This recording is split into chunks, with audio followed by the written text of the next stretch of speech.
Hello and welcome back to another YouTube video. Today I'm going to be covering assassin items for the new season, so if you enjoy the content, like, subscribe, and let's get into it. Remember, there are a decent amount of changes for assassin items for this season. We are getting access to a lot more variety. There is now no longer scaling lethality within the game. You now get access to it all at level 1, which is a nice change, as many people didn't really know that lethality was a scaling stat, so that is a good change. And let's get into the items. So Serpent's Fang is the first item here. It is going down 100 gold in cost, which is a nice change. It makes the item more accessible if you really value the anti-shielding and you need it into certain comps. Is it suddenly going to become a must-buy every game? Probably not. The stat line still isn't the greatest, but having access to an anti-shielding item earlier on can be very nice. So, good change there. Umbral Glaive is going to be going up 300 gold in cost. On top of that, it is going to be gaining 2 lethality. Not a bad change. It makes it a bit harder to just first item Umbral now, but it will still be a valuable item. If you can get this online into heavy trap and ward heavy comps, then that will be a nice thing to have.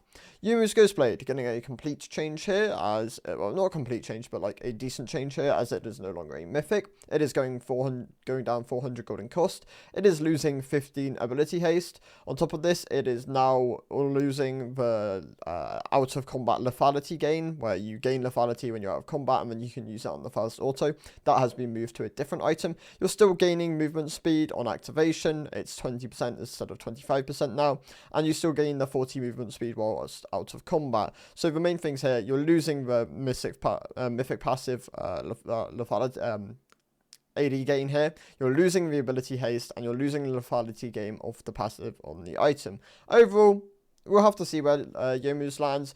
It will be kind of similar to what it used to be pre-being a mythic. But yeah, not a bad option if your champion really wants to be mobile around the map. Something like a Zed or a Talon, maybe even Qiyana, stuff like this will probably still pick this up as an option within their build. Opportunity. So this is one of the new items. It gives 55 attack damage, 18 lethality, 5% movement speed for the cost of 2,700. After being out of combat with champions for 8 seconds, gain 5 to 10 lethality. So this is where Youmuu's Ghostblade thing went. This lethality lasts for 3 seconds after dealing damage to a champion. If a champion dies within 3 seconds of damaging them, gain 150 decaying movement speed for 1.5 seconds. It's a very much in and out kind of item. Get the burst, then try and get out of combat.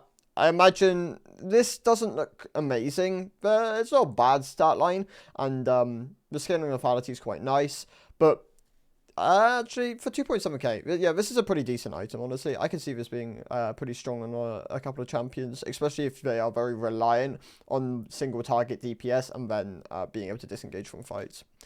Edge of Night is going down 100 gold in cost. It is gaining 5 lethality, and it is losing 75 health. This is a nice change. This makes Edge of Night even stronger. It is already a very good assassin item. Going down 100 gold in cost and gaining 5 lethality is a very big thing for this, for only losing 75 health, which oftentimes isn't the core reason you're buying this item as an option.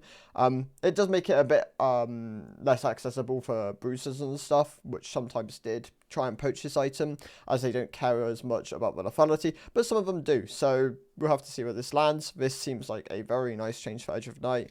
Maybe even too strong when it goes live as this.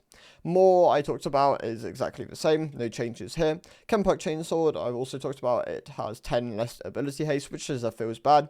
Well, it's good because there's less accessible haste within the game, but it feels bad because this item isn't in the greatest spot at the moment, and not a huge amount of people build it. It's still very much only going to be a bruiser option if they have huge amounts of healing. You're not really going to see it past that. Manamune staying exactly the same. Voltix Cyclosword. So 55 attack damage, 18 lethality, 15 ability haste, dashes and stealth, stack energize 75% faster. Your energize attacks deal 100 bonus physical damage and slow enemies by 99% for 0.75 seconds. So this is the old Duskblade passive. But this is an entirely kind of new item. Dashes and stealth stack energize faster, which is a interesting mechanic. Champions which can utilize dashes and stealths alongside fleet footwork will definitely be in a better spot with this. Yeah, it'll be interesting to see. It's 2.9k gold. I imagine it is a very situational item. I can see ADCs honestly poaching this a significant amount, but likes of Drave and Jhin come to mind. Caitlyn also could be an option here. Hubris is 3k gold. It has 60 attack damage, 18 lethality, 15 ability haste, ego. Killing champions creates a statue of yourself. When a champion that you have damaged within the last 3 seconds dies, gain 10 plus 1 per statue attack damage for 60 seconds. So this is the snowball lethality item. If you are getting a lot of kills within the game and you really want an item to amp your power, then Hubris is definitely the way to go. I imagine this item sucks if you're not getting those kills, as it then loses kind of its passive. You're still gaining that like 10 and then have a limited amount of kills you're getting, but yeah, very much the snowball reliant item. If you're gaining like 25 AD off a kill, like you're really stacking up those kind of things, then this is a huge burst of damage. Still doesn't look like the best item. Not a bad start line, but it'll be interesting to see who really wants to pick this up and whether it struggles, because realistically you'd want this as an early slot so you can get a lot of statues. Axiom Arc is going to be staying exactly the same in cost. Start line stays the same, but is going to be going down 10% on the lethality scaling for the ultimate cooldown. This hurts a bit, but isn't the end of the world. There's a lot of accessible lethality now, lots more items, and yeah, it should be relatively, I mean, it'll be power negative for the item, but it might be power neutral within the full game state, as you're going to have access to a lot more lethality. Collector is going to be going up 5 AD, it's going to be going down 2 lethality, past that is staying the same. So if you want a bit more attack damage, that is quite nice. Nicer on champions which have magic damage conversions and don't value lethality as much, which isn't as much as the champions which would value the lethality, so this is probably a neutral change, if anything. Soldier's Grudge is getting a pretty big change. It is staying with the same gold cost. It is gaining lethality instead of armor pen. The ability haste is also going to be going down by 5. But on top of this, Rancor is going to be one of the passives on it, which is going to be gaining 20% armor penetration with a 0.11 scale on lethality. So if you're getting a lot of lethality, then this goes up in value. This is probably to stop bruisers poaching this item when they don't have access to that much lethality. And Bitter Cold, damaging abilities slow enemies under 50% health for 30% for 1 second, which is a slight nerf compared to the other one where you could have access to that at all stages of health. Overall, interesting to see where this item lands. This seems like a net positive change if later on into the game when you have access to a lot of lethality. And you're gaining back that armor penetration, because then on top of that you are just gaining 15 lethality.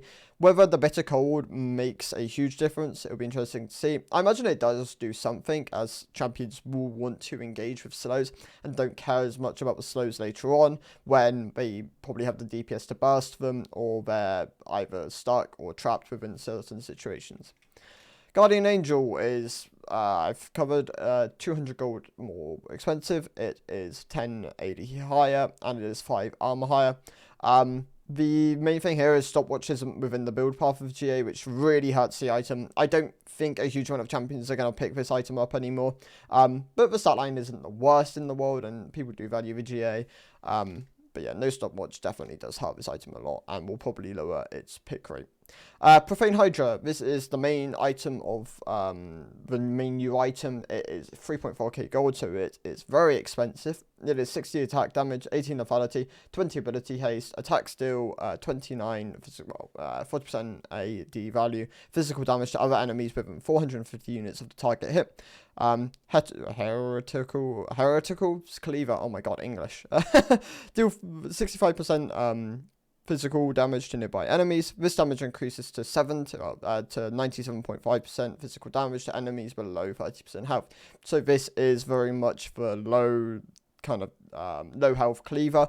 If people are low, it does a huge amount of damage. You can really burst them down using this. But it is a cleave item for assassins, which is interesting. We've never seen this before. And having access to wave clear as assassins can be very scary. The likes of Zed come to mind, obviously a very strong Ravenous abuser at the moment. Kiana having access to more wave clear could be concerning. Same goes for Talon. It depends on like where they currently are and how this can like optimize it, whether this allows them to push a wave quicker, look for rooms with like Yomus, get statues going. Will be all very interesting things to see. So yeah, thank you guys for watching. I'll see you in the next one. Goodbye.